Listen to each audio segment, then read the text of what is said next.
Hey everyone, so we have a new episode here of LLM News, and I'm going to go through some of the stories that caught my attention and try to provide a little bit of my own takeaways and insights as well. So, the first news we have here is from OpenAI. So, they're doing a live streaming at 10 a.m. PT Monday, May 13th, so next week Monday. And they have some updates on ChatGPT and GPT-4 updates. I know the community has been waiting for some updates from OpenAI on their models. And there's a lot of different needs right now with these models, but there's also a lot of ideas into how ChatGPT can also be improved. So we are expecting to see a lot of really good news with these new updates that are coming. And you can find the link here. And they have a add to calendar button if you want to keep track of what they're talking about. I would say it has been some time since OpenAI has made any really big updates. And I think we might get a big update. We are not too sure. And they have also changed their website a bit as well. And so everyone is curious about what exactly OpenAI is working on and what they're going to release. Now, there was an interesting news that came out May the 8th here, like 2 days ago. And it was talking a little bit about how OpenAI is writing a search product. So there's a lot of speculation about potentially OpenAI releasing some features that enable better search. We know that OpenAI, with their ChatGPT product, they already have some form of search, but I think search is such a huge market. And if they're going to go there, we might see some kind of new features or even a completely new product. We just don't know yet. These are all rumors. We'll see what OpenAI announces on Monday. There might be significant updates with their models. We might see, I don't know, a newer model, for instance. So we just don't know, right? Anytime OpenAI does live streams, there's usually something really big that they're announcing. So we're expecting something big either way, but we just don't know if it's on the product side or if it's going to be on the tooling side of things. Next up, we have Anthropic. Anthropic released this new feature with their cloud models.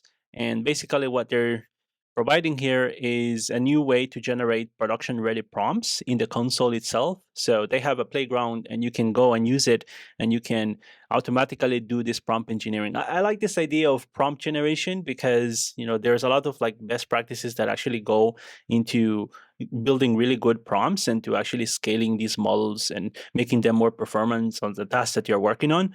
So automating this process, I think it has a lot of really good use. And so I'm excited about this particular feature.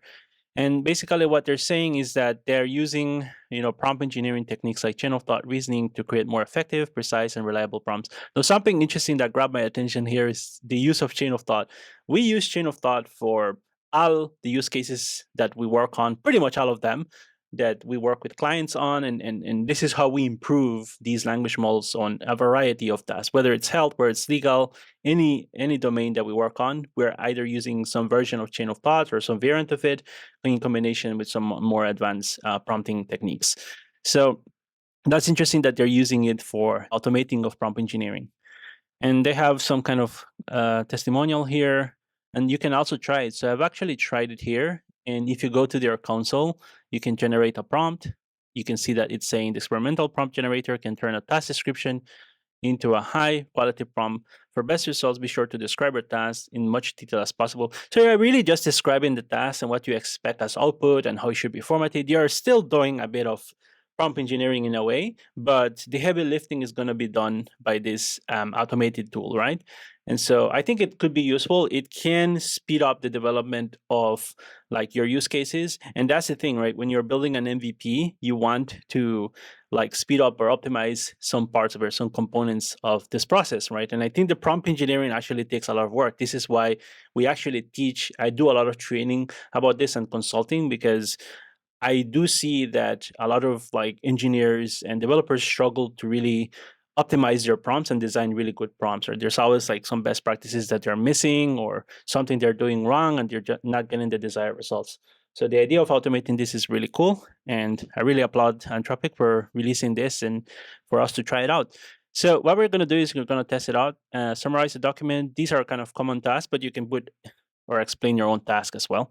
So I'm just going to try this one. Say summarize documents into 10 bullet points max. So I'm going to generate the prompt, and then it goes into automating this prompt. I remember ChatGPT actually had a tool for this, or some plugin for this, where I gave it some prompt and it automatically gave me or suggested or optimized my prompt. But usually the prompts that were optimized were not so great. There was a lot of like biases in those prompt designs. So that's something to keep in mind when you're using a tool like this. Keep in mind that this particular tool is probably optimizing for the Anthropic models, right? The cloud models, instead of, in general, all the other models, right? The open source models and so forth. So that's kind of my assumption. I don't know if this is true, but let's just keep that in mind. Okay, so you can see here, it gives you an actual prompt. It's a lot longer, right? And it's using these kind of variables, these kind of notations, right? I believe this is like XML, which is more particular to cloud models. And then it gives more specifics about the specific thing that we want, which is the 10 bullet points. And then it says here, present your final bullet point, summary inside, summary tags. So it's giving very specific details about what the prompt should look like and what the output is that you want from the large language model, right? So best practices are, you want to provide, a structured, very structured prompt. I can see that it actually nails that. You want to be as specific as possible. I didn't really read everything here, but it looks like it's actually capturing the main point, which is the 10 bullet points. And then it's also doing this extra bit, which is probably a suggestion or a more common way to do summarization. And it says present your final bullet points, summary inside, and then put them inside the summary tag. So you want to always structure things correctly. And I can see that's a good best practice. Anyway, so I'm going to start editing here. And then you can see it takes us right into the playground. I can start to kind of test this, right? You can see here it has this variable. I guess if I run it, it asks me for that document. I can just, paste a document. Actually, let me just take this one here. And this will be a better one to do. Copy this one and then paste it here. I'm going to run this. So this is your prompt, and then this is your response here. Okay, here we go. 1, 2, 3. I notice the formatting is not so great here, but that's fine. Okay, so OpenAI is developing a new feature. Cite sources in its results. The feature will allow, some versions may include relevant OpenAI is under pressure to expand. There has been speculation about OpenAI search plans. Okay. ChatGPT can only pull results or certain queries for paying users, but the feature is limited and can have hiccups. OpenAI declined to comment on the details of the search. It looks pretty good, actually, and I could understand what this news is about based on this summary. But you can get more specific, right? Like, it doesn't end here. Now that you have something to work with, you can keep optimizing, and that's how I would use it. And this is how we actually optimize. You keep iterating on your prompt. Be more specific about how you want it. Maybe I don't want it this way. Maybe I want longer sentences. That's something that you would add to the prompt itself. So just some tips there. In other news, we have this new paper that came out, which is consistency LLMs. So we know a lot of developers and researchers are working on making these models more efficient, especially at inference time, right? Because we do want to put these systems into production at some point. So how do we actually improve, the inference side of things? And so this is some work that I've been, or an area that I've been tracking for some time. There has been a lot of interesting ideas, and I think it's still very research heavy. And there's a lot of ideas, right? Changing the architecture, right? Adding components to the architecture and so forth. This one in particular is trying to, using something called parallel decoding. So it's trying to do more, right, with the resources that you have, and without affecting the generation quality, essentially, right? And they show that they can achieve 2.4x to 3.4x improvements in generation speed while preserving the generation quality. You always want to pay attention to generation quality when you're looking at this type of work, and this goes not only for like the inference papers, it also goes for other papers that are proposing different architectures or alternative architectures, right? You always want to check the generation quality, or maybe some advanced prompting technique as well, or some kind of new data set, right? You always want to check whether those models are producing generation quality. Otherwise, they're just solving one problem and creating others. So that's the consistency LLM. Is trained to perform parallel decoding by mapping randomly initialized and token sequences to the same result, yielded by autoregressive decoding in as few steps as possible. So it's basically trying to do more with those different steps that it's supposed to do in this next token prediction kind of approach. So I believe this is has a lot of potential, but we'll see how it develops. Next up, we have the Tokenizer Arena. So one thing that I do when I'm developing applications with LLMs, I do rely on a few tools. Obviously, I need a good playground to quickly iterate over my prompts and my use cases, but I also end up using other tools in combination, when I'm trying to develop my use cases. So sometimes I would use something to manage those prompts, something to log the results of those prompts, right? Some observability solutions, some tracing solution, and so forth.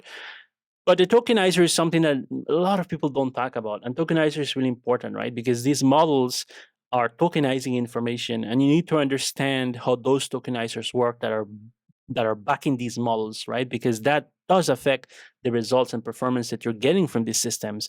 You may be optimizing your prompts, for instance, for a use case, using some temperature value, right? Some setting like that. And you notice that you're not getting good results, or the model doesn't understand a specific term or concept, and you try and you try, you don't get good results, and the model is just not understanding. Sometimes it's because the model is not tokenizing the information correctly, and so that's something to always keep in mind. And you can see here as an example, right? So when I put here, hello, I am Elvis and I'm not an LLM, you can see how the LLM is not being tokenized correctly here, and that will lead to some issue with this particular prompt, right? Like it will not understand that concept, and so I need to deal with it a certain way. Different models providers use different tokenization as well, and it's an area that's very interesting and doesn't get a lot of attention. So I like to see tools like this that gives us a closer look or in-depth look at how these models behave and how they perform. So take a look at the Tokenizer Arena. It's really good work, and it's available in Hugging Face spaces here. Up next, we have Gemma with a 10 million context window.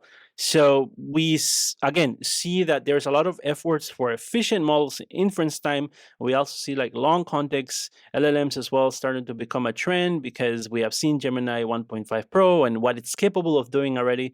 And a lot of people are interested in also doing that with open source models. So Gemma is one of those models right on Google. How do we take a model like that and improve or increase the context window all the way to 10 million with, again, the most important part, that it performs really well on the use cases. The generation quality has to be there. Otherwise, this doesn't make any sense, right? What are you optimizing for? You're optimizing for something, but you end up with a model is useless. So that's something that I always want to keep track of. Now, they do provide some implementation details here, which I really like. I always like when someone goes into like the technical details of what they're doing. This is not a paper, but this could easily be a paper, and it's using again some of the more recent developments like recurrent attention and infinite attention. By the way, this one might do a paper overview on this one to get into those details. It's using some recent ideas to improve the performance of such a system, right? In terms of how much memory it's going to use and so forth, right? The complexity of that, how computationally intensive that system is. So it's just borrowing ideas and kind of combining things and doing experimentation and so forth, which a lot of the work that you see today is going to involve some of that, right? Like borrowing ideas and kind of adapting them and so forth. So it's good to understand specifics about, some of the areas and some of the ideas that are being proposed recently, right? So when you see like a new technique, like new attention mechanism, something, it's good to understand it from a developer point of view, because you can borrow ideas from that and kind of combine it with other older ideas as well. I really like this idea, by the way, this idea of like row length, where you gradually increase context size from 32K all the way to 10 million. And the idea here is that you are basically trying to simplify at the beginning, right? In the beginning layers, simplify what's being learned, and then all of that is leveraged as you go deeper into the layers. So that's being explained here. I think that makes a lot of sense in terms of learning and so on, and making the learning effective and efficient as well.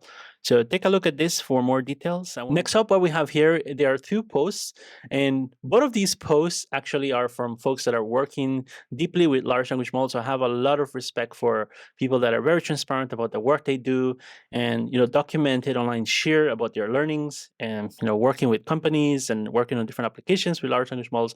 And I usually kind of monitor this, and I think this is a great space, like what I'm doing right here, to highlight some of these areas because it's a conversation, it's a discussion, right? How to do better evaluation, for instance, right? People have different experiences, right, with these ideas and tools. So, for instance, here, what's mentioned is the importance of evaluating your evaluation pipeline. So, you can build an evaluation pipeline, which is a lot of work already, right? Having the right metrics, the observability solutions, and so forth.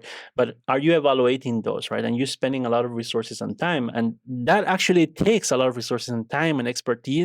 And so that's something that you should be looking at. Now, something interesting that Chip mentioned here, right? The link will be in the description to this post, but it says many, I estimate 60 to 70% use AI to evaluate AI responses, with the common criteria being conciseness, relevance, coherence, faithfulness, etc.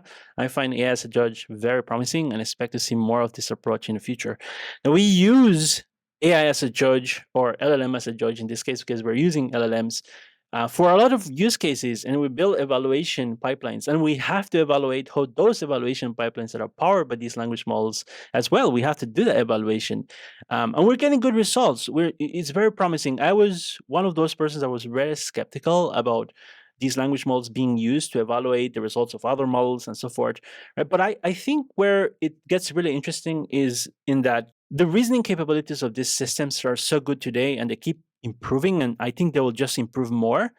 That makes them so fit for this type of task because you're measuring different aspects of the outputs of these systems, right? And everyone will have a subjective rubric or subjective way of measuring how good your systems are, right? So we have the standard metrics like precision, recall, accuracy, and these different ones that you use for different tasks. But again, at the end of the day, these models are producing or generating, these long sequences, right? That might have some quality issue, and the way you want to assess the quality of it you might go into details into how to do that, right? You might have your own subjective way on how to do that. So you kind of need a system in a way to do that, and I think this is what's really promising about this area.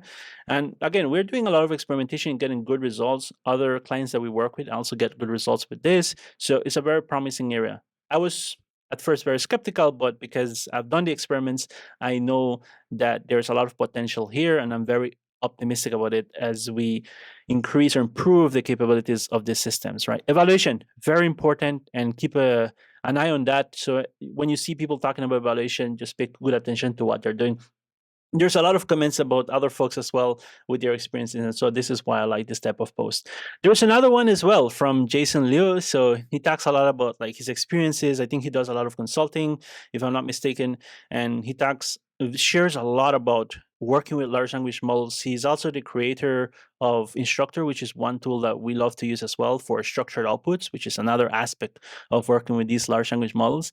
But he also talks about evaluation, right? Being very picky, doing quantitative analysis, right? Measuring your systems, have a really good systematic way of evaluating your systems, right? The importance of good observability and so forth, right? Asking really detailed questions. It's not about your subjective feeling about how a system performs. It's not just about the qualitative part. That's really important too.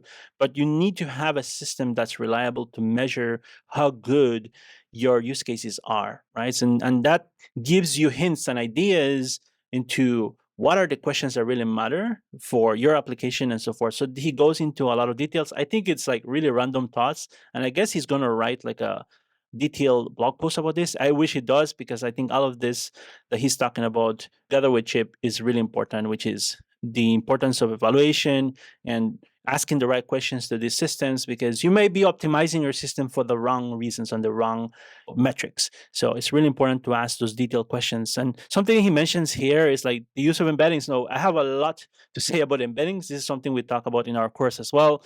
And choosing the right embeddings. Are you going to fine tune embeddings? When to fine tune embeddings?